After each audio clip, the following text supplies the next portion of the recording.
Dan di video kali ini saya pengen ngajakin teman-teman semua untuk ngebahas tentang Prabowo Subianto.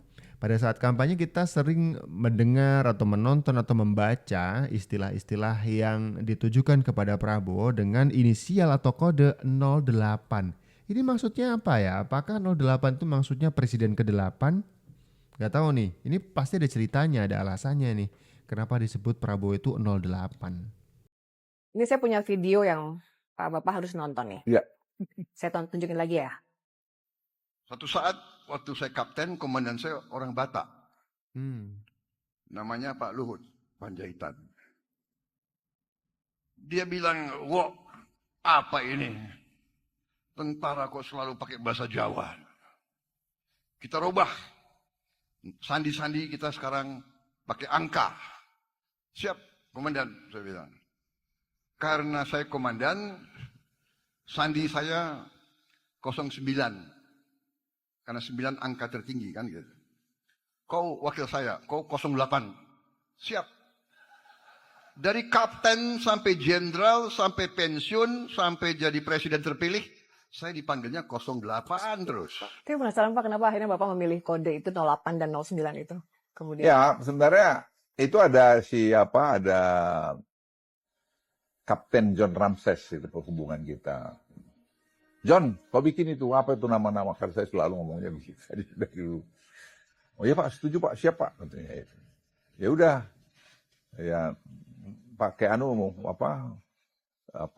angka aja Pak. Nah rupanya angka itu Pak Yusuf, Jenderal Yusuf itu kalau kami bikin Den 81, saya dengan Pak Prabowo, terus saya lapor beliau, dia bilang, "Itu kau Luhut, sudah betul kau itu," katanya. Gini-gini kaki tangannya Pak Jenderal Yusuf.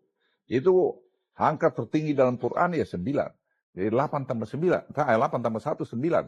"Kau lihat itu pesawat saya, semua nomor rekornya jumlahnya 9. Saya nggak tahu itu, baru tahu di situ. Nah, jadi ya itulah Pak Yusuf. Tapi 8 itu angka yang nggak akan pernah habis-habisnya. Ya, jadi hokinya jalan terus itu kemana-mana gitu. Ikat Bapak ya, Jadi saya bilang, "Wah, kau nanti tak habis-habis barang kau ini," saya bilang waktu itu. Ya yang betul lah beliau jadi presiden ke-8 kan. Ya, kita juga ya, Pak ya. ngarang-ngarang ngomong-ngomong aja ya. Tapi saya pikir ya beliau jadi presiden terpilih dan dia akan jadi presiden ke-8. Saya kira ya dia akan banyak kontribusi buat Republik ini. Saya yakin itu. Oke, jadi itu adalah cerita. Bagaimana angka 08 itu muncul dan dilekatkan, disematkan untuk Prabowo Subianto. Ternyata saat menjadi tentara, menjadi bawahan dari Luhut Binsar Panjaitan, itu Luhut lagi nyari kode-kode nih. Ini kita bikin apa gitu, kodenya apa nih? Kalau misalkan kode-kode yang lawas, cara-cara ini kan udah biasa tuh. Gimana kalau dirubah agak modern dengan kode angka gitu tadanya. Nah kalau Pak Luhut kan atasan nih, jadi kan angka 9. Kalau Pak Prabowo itu angka 8. Dan kebetulan sekarang Pak Prabowo terpilih menjadi Presiden Republik Indonesia yang ke-8. Hoki bener nih, ini hoki bener nih. Nyambung berarti kan?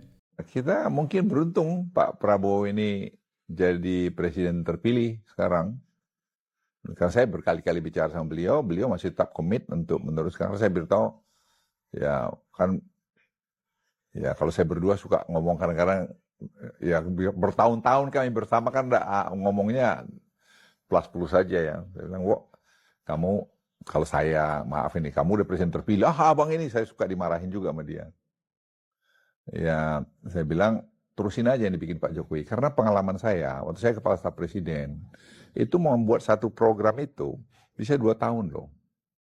Karena sekarang kan sudah ada, dan ini belum selesai semua, tapi sudah benar. Itu aja kita kerjain. Itu aja perintahin semua, pakai aja anak-anak muda untuk kerjain. "Tapi ini Bang, ini partai-partai kan minta 5 ini, minta ini." Ya dianulah, di entertain sebisanya, tapi jangan posisi-posisi kunci itu dikasih orang politisi, kasih aja orang-orang yang betul-betul profesional. Yang lain ya dibagi, dan ingatkan mereka kita kan membangun negara. Jadi saya kira mengenal Pak Prabowo, saya kira dia akan bisa presiden yang baik. Karena dia mau dengar, seperti saya bilang tadi. Beliau masih mau dengar. Dia mendengar. Tuh, itu penuturan dari Luhut Binsar Panjaitan. Luhut mengatakan sepanjang beliau mengenal Pak Prabowo bahkan jauh sekali sebelum Pilpres ya kan, mulai dari bersama-sama di ketentaraan, bersama-sama di Kopassus, Pak Luhut juga yang menerbitkan paspor untuk Pak Prabowo bisa masuk ke Indonesia lagi ya kan. Dulu tuh katanya stateless, gak punya negara katanya ya kan. Dibantu sama Pak Luhut untuk lobby-lobby ke pemerintah waktu itu gitu ya. Itu mengatakan bahwa Pak Prabowo itu adalah sosok yang cukup tepat untuk memimpin Indonesia saat ini. Pak Prabowo walaupun dari kalangan militer yang terkenal disiplin dan keras, itu juga yang dihembuskan oleh banyak orang. Nanti kita akan dipimpin oleh eh, orang dengan cara militerisme seperti Pak Prabowo, itu tidak terbukti ternyata ya. Bahkan Luhut sebagai orang yang paling dekat dengan Prabowo mengatakan Prabowo itu orangnya mau mendengar. Hey, kalau benar-benar militer tidak ada pertanyaan, jalankan gitu, nggak boleh nanya ya kan. Ternyata enggak ya. Itu menjadi satu hal catatan buat kita semuanya. Jadi jangan menyimpulkan yang terlalu cepat. Pak Prabowo saja belum memerintah, kita udah bilangnya tuh macem-macem, menyebut akan jadi diktator, ya kan, tangan besi. Dilantik belum, bekerja aja juga belum. Nanti dulu kita baru koreksi kalau memang benar-benar salah nih ya. Presiden terpilih Prabowo Subianto dikenal sebagai prajurit yang sangat menghormati para seniornya. Meskipun pada masa lalu, senior-senior itu pernah menghukumnya, bahkan memberhentikannya dengan hormat dari dinas militer, akibat berbagai fitnah dan tuduhan yang dialamatkan kepadanya. Juga lantaran kondisi politik nasional yang sedang tidak berpihak kepada Prabowo saat itu. Salah satu senior Prabowo itu adalah Jenderal TNI Purnawirawan Subagio Hadisiswoyo atau Subagio HS, mantan Kepala Staf TNI Angkatan Darat. Subagio diketahui mengalami sakit yang cukup lama dan kini menjalani proses penyembuhan.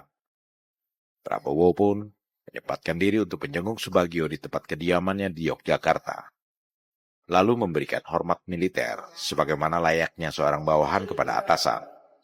Di militer, kata Prabowo suatu ketika, seorang komandan tetaplah komandan, meskipun sudah pensiun. Dan Menteri Pertahanan sekaligus Presiden terpilih Prabowo Subianto pun tetap menghormati Subagio sebagai komandannya. Jenderal TNI Purnawirawan Subagio HS pernah menjadi komandan Prabowo Subianto saat keduanya berdinas di Korps Baret Merah. Subagio adalah komandan jenderal atau Danjen Pasukan Khusus TNI Angkatan Darat Kopassus periode 1994-1995, yang kemudian digantikan oleh Prabowo sebagai Danjen Kopassus periode 1995-1998. Sedangkan Subagio saat itu diangkat menjadi Panglima Kodam atau Pangdam 4 di Ponorogo. Jabatan terakhir Subagio di TNI AD adalah Kepala Staf TNI Angkatan Darat atau Kasat. Meskipun jabatannya hanya berlangsung sekitar 1 tahun, yakni dari tahun 1998 hingga 1999, namun Subagio merupakan satu-satunya Kasat yang menjabat dalam 3 periode kepresidenan, yakni periode Presiden Soeharto, Presiden Abdurrahman Wahid, dan Presiden Megawati Soekarno Putri.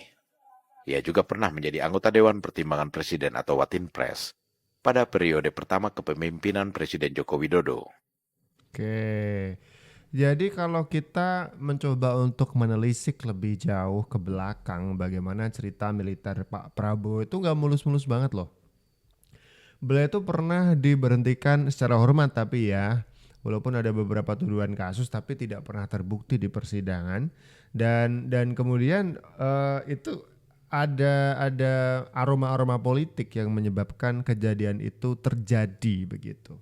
Yang menarik adalah kita tidak pernah mendengarkan satu kali pun dari cerita Pak Prabowo langsung yang menyebutkan siapa-siapa yang menyebabkan Pak Prabowo harus lengser dari posisinya waktu itu. Tidak pernah. Bahkan pengakuan dari orang-orang terdekatnya, Pak Prabowo tidak akan pernah membahas itu. Karena menurut Pak Prabowo itu adalah sebuah hal yang tidak harus diungkap ke publik gitu. Bahkan orang-orang yang dulu tuh punya cerita-cerita yang agak merugikan posisi Prabowo itu sampai sekarang mendapatkan hormat dan justru ikut ke dalam beberapa posisi strategis di Kementerian Pertahanan. Itu mungkin adalah salah satu poin yang beliau pelajari dari Pak Jokowi yang merangkul musuh gitu. Jadi kita dulu tuh sempat kaget banget ketika Prabowo sebagai lawan politik Pak Jokowi di Pilpres itu dirangkul menjadi salah seorang menteri yang menduduki pos Menteri Pertahanan di era Pak Jokowi 2019 kan begitu. Itu kita sempat kaget gitu. Waduh, itu musuh dirangkul gitu. Ternyata rekonsiliasi ini adalah sebuah langkah politik yang belum pernah terjadi sebelumnya dan menjadi pendidikan politik yang baik. Tidak ada musuh dalam perpolitikan gitu ya. Artinya ketika sudah terpilih pemimpin yang sudah ditentukan oleh rakyat gitu, semua orang jadi teman. Jadi partner untuk membangun Indonesia ini menuju posisi status dan situasi yang lebih baik kan begitu. Nah ini mungkin yang dicoba untuk terapkan oleh Prabowo. Orang-orang yang dulu tuh membencinya, orang-orang yang dulu tuh mengakibatkan posisinya itu goyang gitu. Justru ketika menjabat sebagai Menhan itu dirangkul semuanya. Poin menarik dari Prabowo Subianto. Saya ingat betul sebelum saya menikah, itu saya dipanggil sama Pak Prabowo, kemudian beliau menanyakan kepada saya, Daryono, ya kamu sebagai laki-laki, kamu punya dua pilihan. Yang pertama kamu menjadi suami dan ayah yang baik, dan itu baik, yaitu kamu kerja di suatu institusi, kamu berangkat, kamu pulang sore, jam 5 sudah di rumah, jam 7 nonton TV beserta keluarga, dan itu baik, kamu punya tabungan, punya rumah, ya setahun 2-3 kali liburan kemana gitu. Dan itu baik. Tapi kamu ada pilihan yang satu lagi, kamu menjadi seorang pejuang.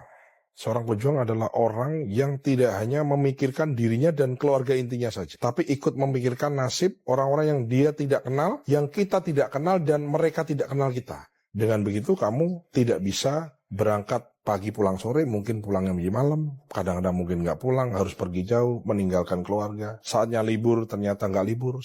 Daryono, kamu milih jadi apa?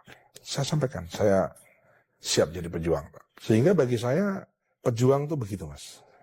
Nggak ada rasa, kecewa, nggak ada, Mas. Kita ini bisa di titik ini, bisa berkiprah sejauh ini, bisa bermanfaat sebanyak ini, gitu. Itu satu hal yang kita syukuri, dan apapun perintah, apapun tugas, amanah kita laksanakan dengan sebaik-baiknya. Tuh, Sudaryono, Ketua DPP Gerindra Jawa Tengah yang pernah menjadi ajudan dari Prabowo Subianto juga, itu menyerap banyak ilmu ya dari sosok Prabowo Subianto. Jadi memang bagaimana Prabowo itu melihat proyek-proyek hidup gitu ya ke depan itu tidak disifati sebagai sebuah hal yang biasa, tapi sebuah perjuangan gitu. Jadi kita bisa melihat sudah 3 kali gagal di pemilu presiden, Prabowo yang keempat masih mau maju di 2024. Apa alasannya? Kalau bukan soal mental pejuang. Ada calon-calon presiden lain yang pernah melakukan ini? Sepertinya saya belum pernah mendengar cerita lain gitu ya. Kalau teman-teman punya cerita tentang calon presiden lain yang begitu gigih berjuang, bisa taruh di kolom komentar link ceritanya ya kan. Cuman buat saya itu satu cerita yang menarik juga nih. Prabowo gigih berjuang untuk mengabdikan dirinya ke masyarakat. Hingga akhirnya memang masyarakat menjatuhkan hati dan pilihannya di Pilpres 2024 dengan hampir 60% ya kan. Pemilih mengamanatkan kursi presiden dan pemimpin tertinggi negara ini ke Prabowo Subianto untuk memimpin rakyat Indonesia 5 tahun ke depan. Itu ada ngomong masa-masa lalu itu. Yang manggil saya gajah itu sebenarnya itu dulu Pak Hendro Priyono. Ya. Kenapa tinggi besar? Ya, dia kan Hendro Priyono senior kami. Ya Pak Prabowo, saya kan respect sama beliau lah. Karena beliau ini punya pengalaman yang sangat unik lah di Kopassus. Ya, dia selalu panggil saya sampai hari ini, dia panggil, Jah, lu di mana gitu. Ya kami dekatnya itu kan begitu. Sama saya ke Pak Prabowo, hanya Pak Prabowo sekarang jadi presiden, saya bilang janganlah panggil Wok lagi. Saya bilang itu kan institusi presiden. Iya. Oh enggak lah bang, kalau kita berdua enggak lah, please, saya bilang, please Mr. Presiden. Enggak lah, saya harus proper. Jadi sekarang Pak Luhut manggil Pak Presiden. Pak Presiden kali. Wo itu udah. Udah enggak lah. Enggak, kita juga enggak benar Iya. kalau melakukan itu. Ya karena saya pikir ya kedekatan itu ya jangan disalahgunakan lah. Jadi bagaimana Luhut Binsar Panjaitan itu tahu diri, proper, tahu tempat, tahu status, tahu situasi, tahu posisi. Bahwa sekarang bawahannya di militer dulu Prabowo Subianto itu sekarang menjadi Mr. Presiden. Jadi dia tidak bisa manggil dengan asal Wok lagi gitu ya. Gajah kecil gak bisa, 08 gak bisa. Dia harus memanggil Mr. Presiden. Meskipun Prabowo sendiri juga enggak lah, kalau kita lagi nggak ada orang, lagi sendiri, lagi ngobrol santai begini, panggil Wok aja nggak apa-apa bang, gitu kan. Tapi Luhut menolak. Dia tahu benar. Karena pendidikan militer tuh gitu ya, respectnya kepada atasan itu, wow, gila, disiplin banget, disiplin sekali. Jadi sebuah nilai yang harus benar-benar dijunjung tinggi. Nggak kayak beberapa orang yang kemudian Jokowi yang jadi presiden aja dia apa ya, dicaci maki. Saya tidak berani. Itu ibu-ibu yang sering kali demo ya kan, itu gantung Jokowi. Waduh ya ampun, saya langsung takut sendiri mendengar itu ya. Oh gimana ibu-ibu tuh berani melakukan itu. Saya tidak berani. Meskipun saya misalkan ya, saya nggak setuju dengan apa yang dilakukan presiden gitu ya. Cara saya mengekspresikan kritik tuh nggak segitunya gitu ya. Sampai gantung Jokowi dan seterusnya.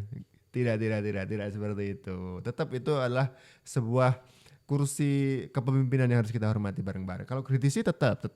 Tapi untuk kemudian kita menyampaikan kritik tidak harus melecehkan institusi yang paling tinggi ya kan, institusi presiden.